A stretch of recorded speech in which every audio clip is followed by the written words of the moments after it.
Assalamualaikum warahmatullahi wabarakatuh. Selamat pagi. Berjumpa kembali dengan channel saya Ruang Sejarah Hemi. Kali ini saya akan memaparkan tentang materi kehidupan masyarakat zaman praaksara. Masih ingat? Ada Pithecanthropus, ada Meganthropus, ada Homo sapiens.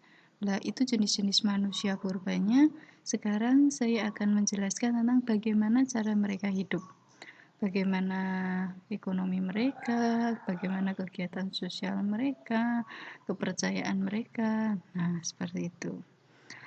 Kehidupan masyarakat zaman praaksara. Masuk dalam kompetensi dasar 3.10 dan 4.10 di kelas 10 Sejarah Peminatan. Tepatnya yaitu ada di semester 2. Di KD 3.10 kita akan menganalisis keterkaitan kehidupan awal manusia Indonesia di bidang kepercayaan, sosial, budaya, ekonomi, dan teknologi serta pengaruhnya dalam kehidupan masa kini. Ternyata setelah kita belajar tentang materi ini, kehidupan manusia purba pada masa yang sudah lama sekali pada zaman dulu ternyata memiliki pengaruh pada kehidupan di masa kini.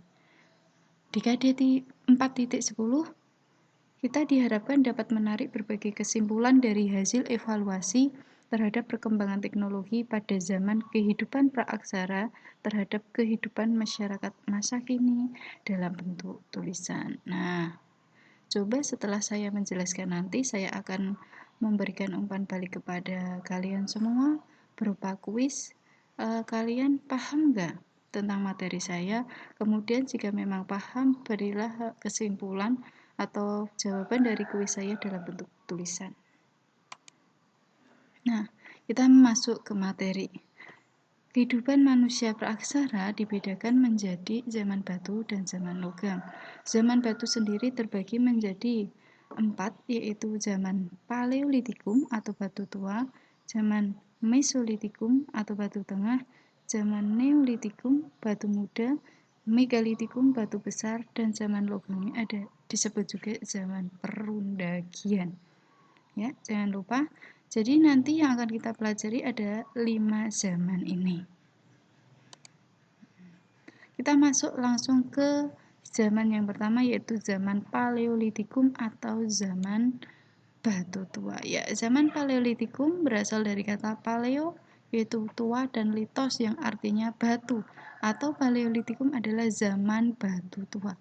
Kenapa disebut zaman batu tua? Sebab alat-alat batu yang dibuat masih dikerjakan secara kasar atau masih kasar, belum diasah atau belum dipoles. Nah, pada zaman ini manusia pendukungnya adalah Pithecanthropus erectus, Homo wajagensis, Meganthropus paleojavanicus, serta Homo soloensis. Tuh. Untuk kehidupan ekonomi manusia purba pada zaman Paleolitikum ini masih food gathering, yaitu dengan cara berburu dan meramu. Berburu artinya mencari makanan dalam bentuk binatang, yaitu berburu binatang.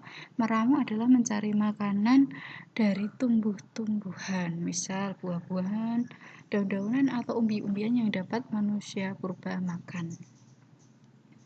Kemudian bagaimana cara hidupnya? Cara hidupnya adalah masih berpindah-pindah. Kenapa? Karena sangat tergantung pada alam. Nah, seperti itu. Untuk hasil kebudayaan atau peninggalan zaman Paleolitikum ini cukup banyak. Akan tetapi masih terbuat dari batu yang masih sangat kasar. Peralatan yang dibuat hanya dengan cara yang sederhana, yaitu dengan cara memukul-mukulnya dengan batu yang lain yang lebih keras, sehingga dihasilkan serpihan batu yang lebih kecil. Nah, diantaranya adalah berikut. Ini adalah kapak primbas. Di sampingnya ada kapak genggam. Di sampingnya lagi ada fleks. Dan yang terakhir adalah perkakas dari tulang tanduk. Peralatan-peralatan inilah yang dipakai sebagai peralatan penunjang kehidupan mereka, baik untuk berburu maupun meramu. Zaman Paleolitikum saya kira sangat mudah ya, kita masuk ke dalam zaman Mesolitikum atau zaman batu tengah. Zaman Mesolitikum ini sudah agak maju daripada zaman Paleolitikum. Meskipun kebudayaan atau cara hidupnya masih tetap, yaitu berburu dan mengumpulkan makanan.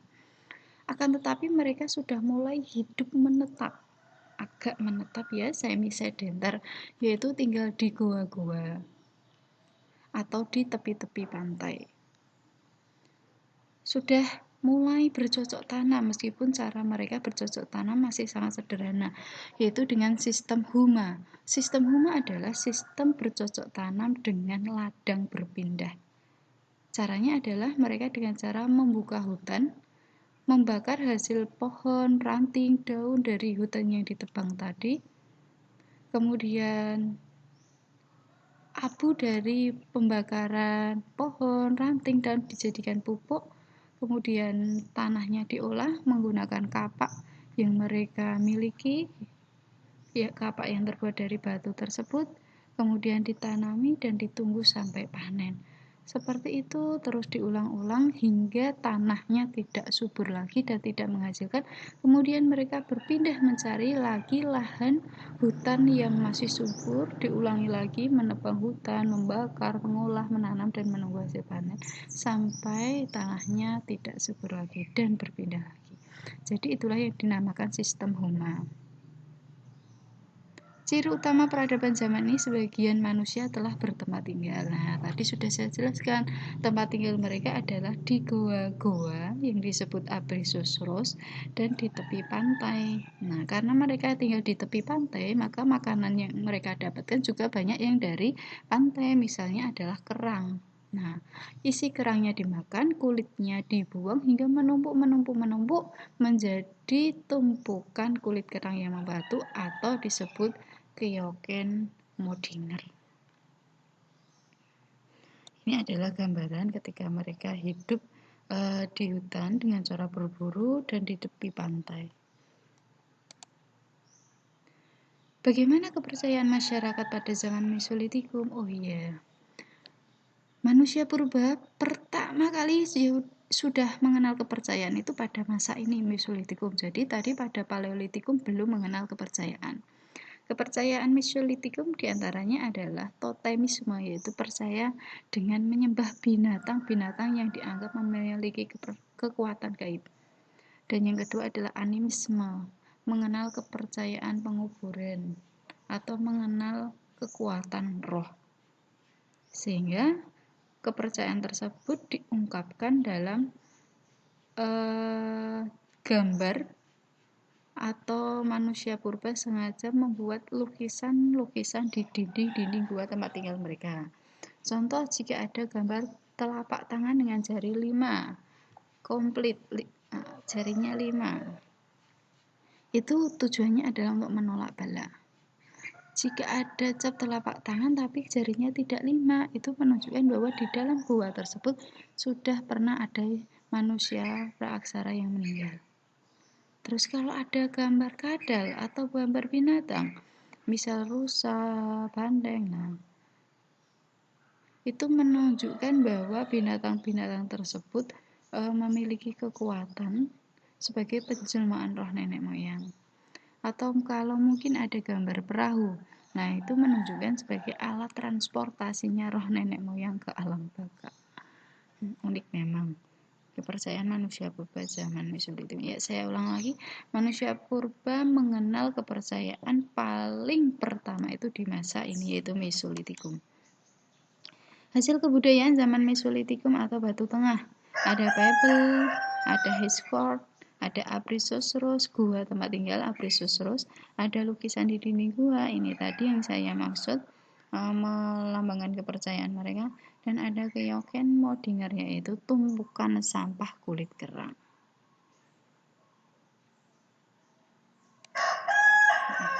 Kita masuk ke zaman Neolitikum atau zaman batu muda. Zaman Neolitikum namanya juga zaman batu muda, berarti peralatan-peralatan yang diciptakan oleh manusia pada masa ini adalah peralatan yang sudah halus, baik bahannya dari batu maupun tulang sudah halus.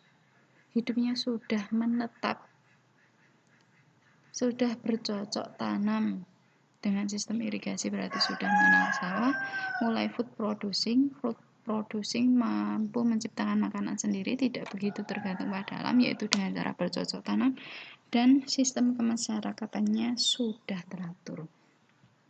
Kepercayaan pasti sudah mengenal, karena Mesolitikum sudah mengenal, jadi Neolitikum juga mengenal. Kepercayaannya adalah animisme dan dinamisme. Animisme menyembah roh atau percaya dengan kekuatan roh.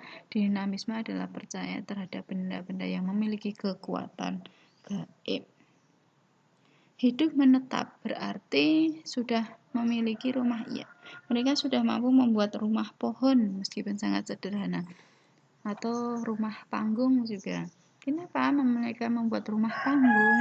Karena menghindari binatang buas. Selain itu, di bawah kolong rumah panggung tersebut digunakan untuk menjinakkan binatang atau beternak binatang-binatang buruan. Nah, ini contoh hasil kebudayaan zaman Neolitikum, yaitu kapak lonjong. Namanya kapak lonjong, bentuknya lonjong. Karena zaman Neolitikum itu batu muda, cirinya adalah batunya sudah halus, sudah sangat halus.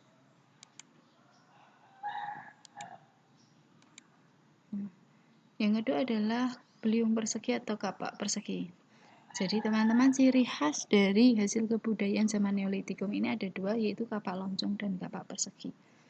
Kapak persegi banyak kita dapat jumpai di Sumatera, Kalimantan, Jawa, Sulawesi, dan Nusa Tenggara. Tapi di luar negeri juga dapat, yaitu di Semenanjung Melayu.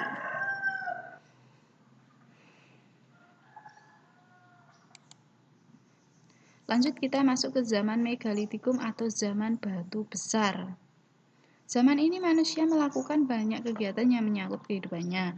Mereka sudah mempunyai aktivitas seperti berburu dan mengumpul makanan bercocok tanam. Meskipun kita sudah mampu bercocok tanam, tapi kehidupan food gatheringnya, yaitu meramu berburu, tetap tidak ditinggalkan meskipun tidak utama.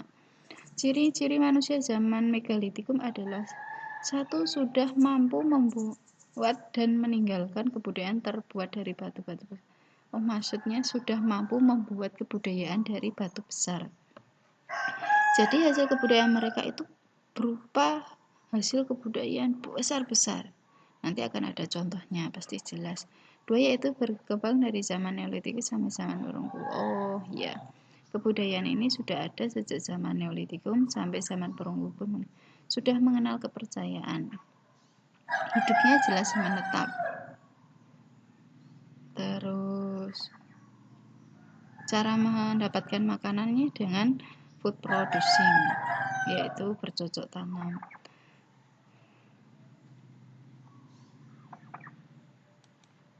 Nah, ini yang tadi hasil kebudayaannya berasal dari batu-batu besar. Contoh yang pertama adalah menhir. Kemudian di sini dolmen juga besar, waruga juga tidak kalah besarnya. Ada sarkofagus dan ada punden berundak. Kok tidak dijelaskan, Kak? Oh, tidak. Ada surprise di sini. Kenapa nggak saya jelaskan? Kita langsung masuk ke zaman terakhir, yaitu zaman perundagian atau zaman logam. Ciri-ciri zaman perundagian langsung saja: hidup berkelompok menurut suku atau perkampungan yang biasanya telah memiliki nama.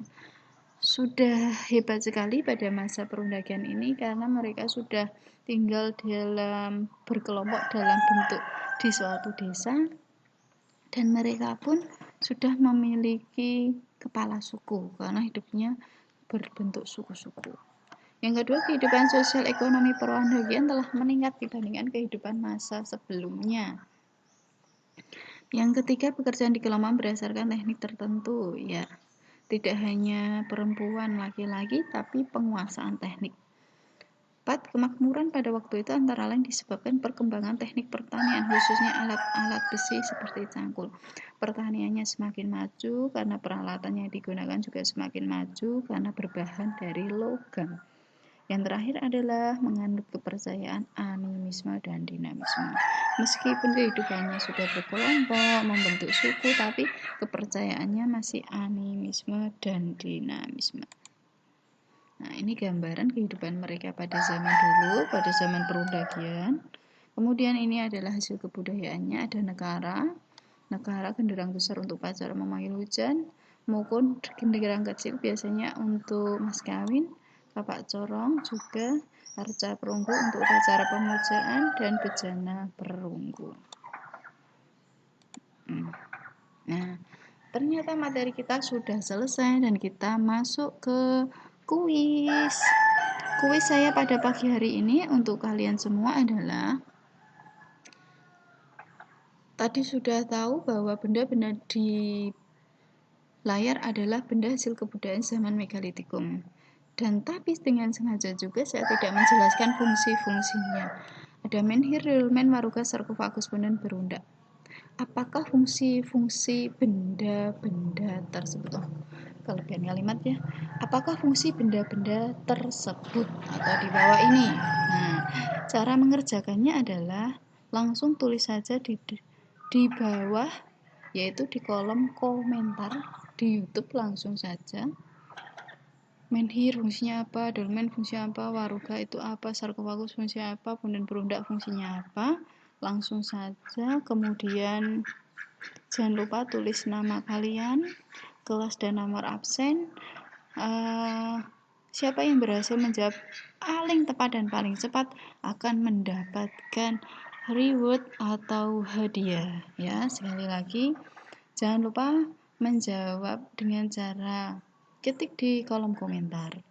Kuis pada kesempatan kali ini. Ya. Oke, ternyata materi kita selesai. Jangan lupa sambil belajar, sambil like dan sambil subscribe, karena like dan subscribe itu gratis. Dan siapa yang dapat menjawab pertanyaan dengan paling tepat dan paling cepat akan mendapatkan hadiah. Terima kasih semuanya. Tunggu video-video saya selanjutnya. Jika ada salah-salah kata, saya mohon maaf. Wassalamualaikum warahmatullahi wabarakatuh.